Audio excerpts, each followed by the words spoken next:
Hi மக்களே, எல்லாருக்கும் வணக்கம். இன்னைக்கு நம்ம பார்க்க போற தலைப்பு என்னன்னு பாத்தீங்கன்னா தமிழ் இலக்கணம். தமிழ் இலக்கணம்ல அஞ்சு அஞ்சு வகை இருக்கு. அதுல பாத்தீங்கன்னா எழுத்து இலக்கணம், சொல் இலக்கணம், பொருள் இலக்கணம், யாப்பு இலக்கணம், அணி இலக்கணம். இந்த ஒவ்வொருத்தையும் பத்தி நம்ம டீட்டெயிலா பார்க்கலாம்.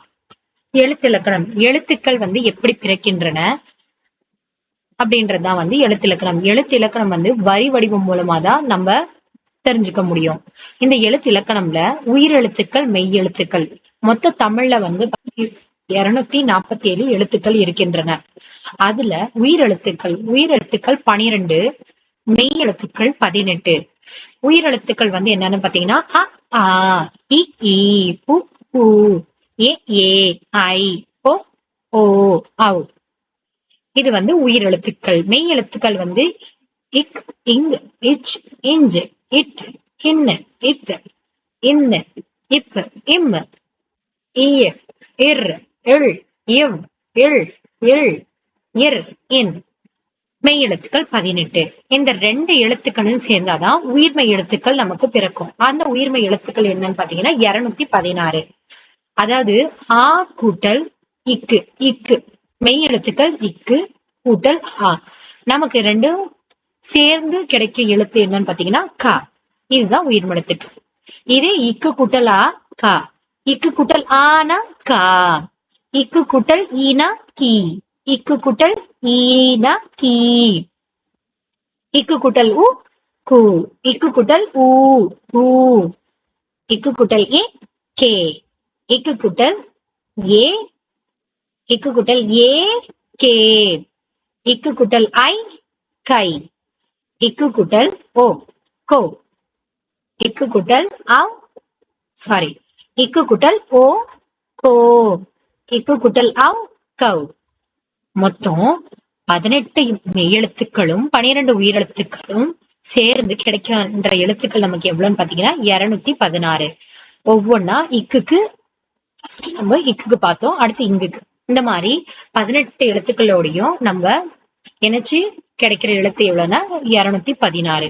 அப்புறம் ஆயுத எழுத்துக்கள். ஆயுத எழுத்துக்கள் அது தனித்து எப்பவுமே தனித்துதான் இருக்கும்.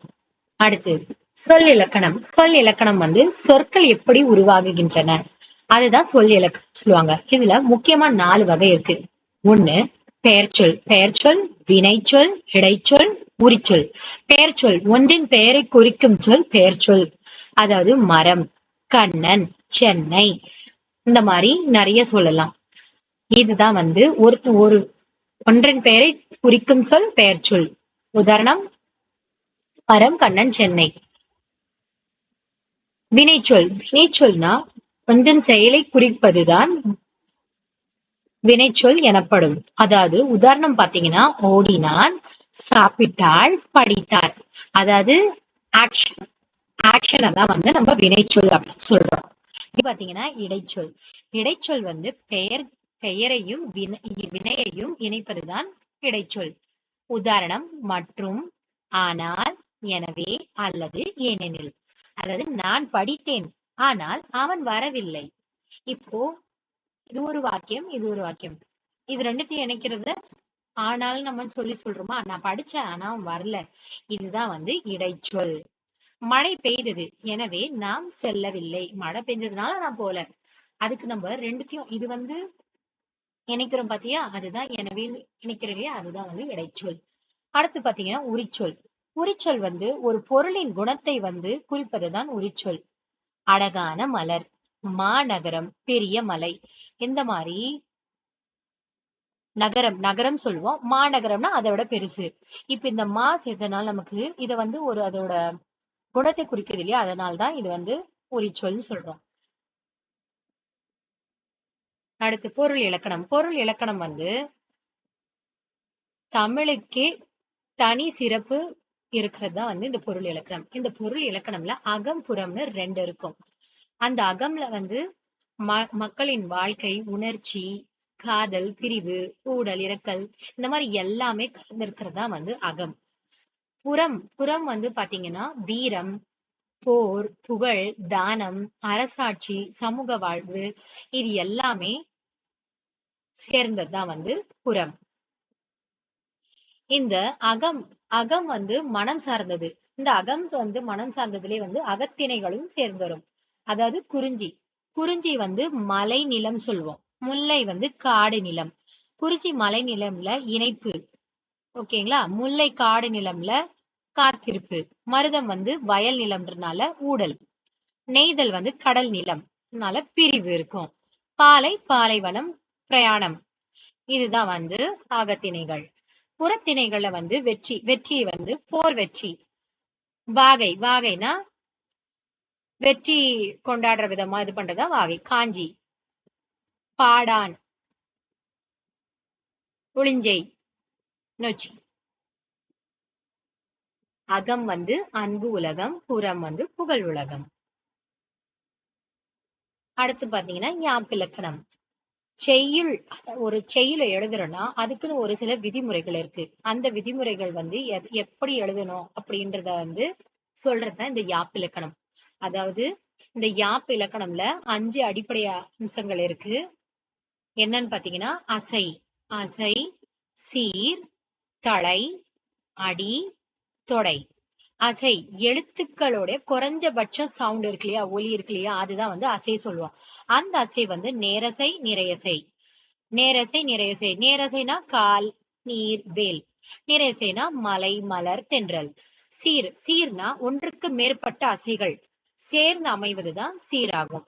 இயற்சீர், ஆசிரியர் சீர், வெண்சீர், வெண்சீர், வஞ்சிச்சீர். தலை தலைனா வந்து ஒரு சீரின் முடிவு அசை, அடுத்த சீரின் தொடக்கம். இததான் வந்து தலைன்னு சொல்லுவோம். அடுத்த அடி. அடி வந்து சீர்கள் வந்து தொகுத்து ஒரு வரியில எழுதியிருப்பாங்க. அத வந்து அடின்னு சொல்லுவோம். குரலடி, சிந்தடி, அளவடி, நெடிலடி, களி நெடிலடி. இந்த மாதிரி நம்ம வகைப்படுத்தலாம். தொடை. தொடை வந்து அடிகளுக்கிடையே ஒளி ஒத்திருந்து ஏற்படுத்துவதுதான் தொடை. மோனை, எதுகை, ஏய்பு, முரண். இதுதான் வந்து தொடைன்னு சொல்றோம். எடுத்துக்காட்டு வந்து மாலை மலரும் மல்லிகையும் மனம் வீசும். மாலை மலரும் மல்லிகையும் மோனையா, மனம் வீசும். இது மோனை.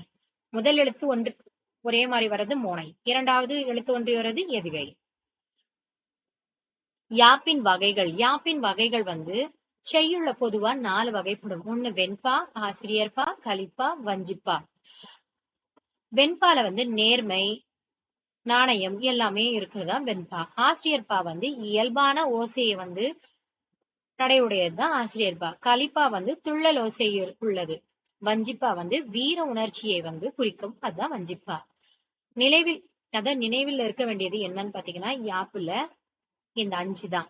அசை, சீர், தளை, அடி, தொடை. இது எல்லாமே சேர்த்து சிறப்பான செய்யுளை வந்து உருவாக்குறோம். உதாரணம், அகர முதல எழுத்தெல்லாம் ஆதி பகவன் முதற்றே உலகு. இதுல அசை வந்து அ, க, அ, கர, முதல். சீர் வந்து அகர முதல எழுத்தெல்லாம். தளை தலைனா சீர் இணையும் முறை. அடி அடி வந்து 2 அடி இருக்கு இல்லையா. தொடை வந்து ம. ஒலி மோனை. அடுத்து பாத்தீங்கன்னா அணி இலக்கணம். அணி இலக்கணம்ல ஒரு கருத்தை அழகாகவும் இனிமையாகவும் இன்னும் ஆழமாகவும் உவமைப்படுத்தி சொல்றதுதான் வந்து அணி இலக்கணம். அணி இலக்கணம்ல உவமை அணி. ஒரு பொருளை வந்து ஒப்பிட்டு இன்னொரு பொருளோட ஒப்பிட்டு சொல்றதா உவமை அணி. அவள் முகம் நிலவை போன்று உள்ளது. இத வந்து நிலவுன்னு சொல்லியிருக்காங்க இல்லையா, நிலவை வந்து உவமைப்படுத்தி கூறினாலே இது உவமை அணி. நெக்ஸ்ட் உருவகம் அணி. உருவக அணினா ஒரு பொருளை மற்றொரு பொருளாகவே சொல்றது. அவள் முகம் நிலா. அவள் முகம் நிலானா நிலா மாதிரி இருக்கா முகம் போது இத வந்து உருவகப்படுத்தி சொல்றதுனால இது உருவகம் அணி. உள்ளுரை அணி. ஒரு உள்ளுரை அணினா ஒரு கருத்தை நேரா சொல்லாம மறைமுகமா சொல்றதா வந்து உள்ளுரை அணி. இயைபு அணினா 2 அல்லது அதற்கு மேற்பட்ட ஒரே அடியை சேர்த்தல் கூறுவதா. அதாவது காடும் மலையும் ஆறும் சேர்ந்தது. இப்ப காடு வேற மலை வேற, ரெண்டுத்தையும் சேர்த்து நம்ம சொல்லுவாங்க இல்லையா, அதுதான் இயைபு அணி. எதிர்மறை அணி. எதிர்மறை அணி ஒரு பொருளின் தன்மையை அதன் மாறுபட்ட தன்மையை கொண்டு விளக்குவதுதான் எதிர்மறை அணி. உதாரணம், அவன் கோபம் நெருப்பாகவும் இதயம் பனியாகவும் இருந்தது, பனிக்கட்டிகளாகவும் இருந்ததுன்னு சொல்றாங்க. கோபம் ரொம்ப நெருப்பு மாதிரியும் மனசு அப்படியே பனிக்கட்டி மாதிரி இருக்குன்னு சொல்றாங்க. இதுதான் எதிர்மறை அணி. முரணணி. முரண்னா முரண்படும் இரண்டு கருத்துக்களை கூடி வைத்து சொல்வது முரண் அணி. இரவிலும் வெயிலில் போல ஒளி வீசும் முகம், இது முரணணி.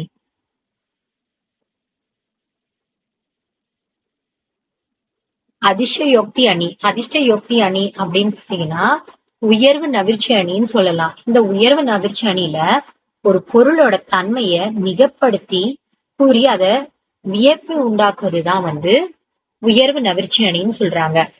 அவன் ஒரே பார்வையில் எல்லோரையும் வென்றான், இதுதான் உயர்வு நவிர்ச்சி அணி.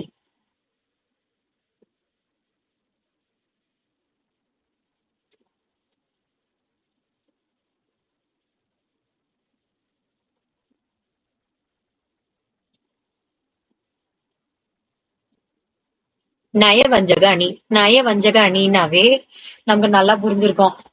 வஞ்ச புகழ்ச்சி அணி.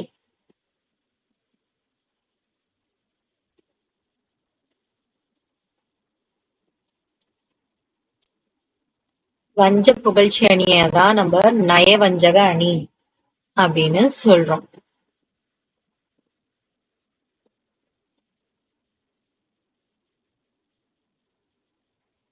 நீ செஞ்ச உதவி ரொம்ப பெருசுப்பா அப்படின்றோம் இல்லையா, நம்ம சொல்லும் போது பாராட்டுற மாதிரியா இருக்கு.